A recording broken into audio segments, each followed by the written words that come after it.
I want to say to our timid supporters, I know your spirits are, some of your spirits are high, some of your spirits are low. But I want to assure you one important fact of life. God does not start and end halfway. It doesn't matter what the situation is, what the situation might be. Today, I assure you that will come up again stronger and better.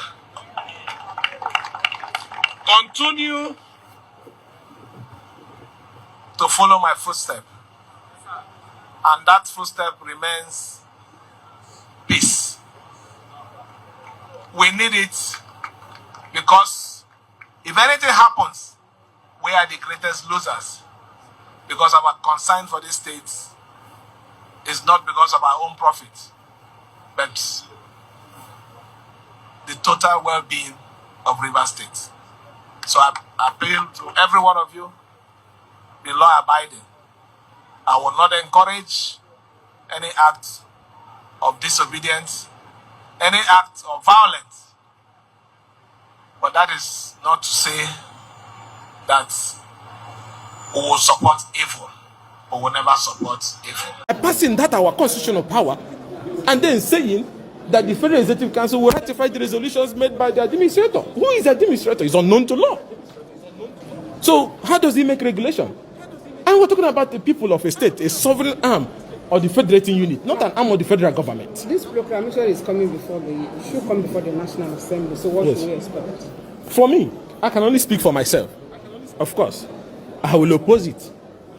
I will oppose it because, one, the president have no powers to suspend a democratically elected leader from office. Even under that section that gives us power, under 11, to make laws for the governance of a state where the state assembly cannot work, forbids us from removing the governor or the deputy governor. Because a governor holds a secret sovereign mandate that comes directly from the people, that can only be taken by impeachment or incapacitations or death. The very moment, and again, remember in 2013, when President Goodluck Jonathan declared emergency in Borno, Yoruba, and Adamawa, Tinubu was one of the people who vehemently resisted it and said that it is a dangerous trend that portends danger for democracy and that is diabolic. And because of that, he opposed it, even when the governors of that state, including his VP today, Shetima, was the governor of Borno State, he was in office. So we are saying that if you allow a president wake up, a democratic president, who used to be a Democrat, suddenly inviting the military to take control of a government of a state undemocratically because he declared an emergency. Okay, today, is there crisis in Rivers now? Are people dying on the street? Is there imminent danger? That we saw smokes from one pipeline that we didn't see whether it was broken. Was enough for Mr. President to rush to declare emergency? If the president wanted to be honest, he could have also told, when the governor called for a peace meeting, did those lawmakers come? No. When he went to present budget, did they open the gate? No. When he even wrote them for presentation today, did they open the gate? No. The president did not even mention those things in his speech.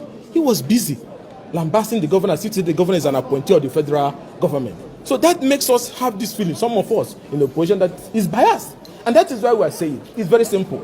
There are certain things. If you remember the foundation of parliament all over the world after the French Revolution in 1776 or thereabout, that is about limiting the powers of the king that was in essence at that moment. That if that indeed is the power today, then there are some things we need to separate the issue.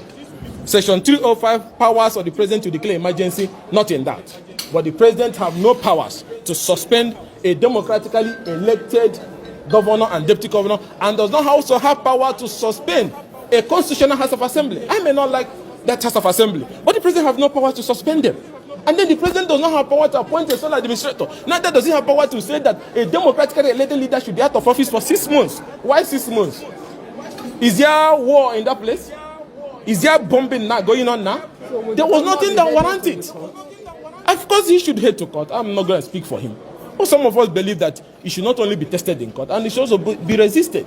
So, for me, there's no way, even with a gun on my head, that I will vote in support of that, because I can't defend it to my children that a democratic president will wake up and suspend a democratic governor and a democratic House of Assembly, appointed an administrator, and then go further to say that the powers to make regulation, he's not donating the power.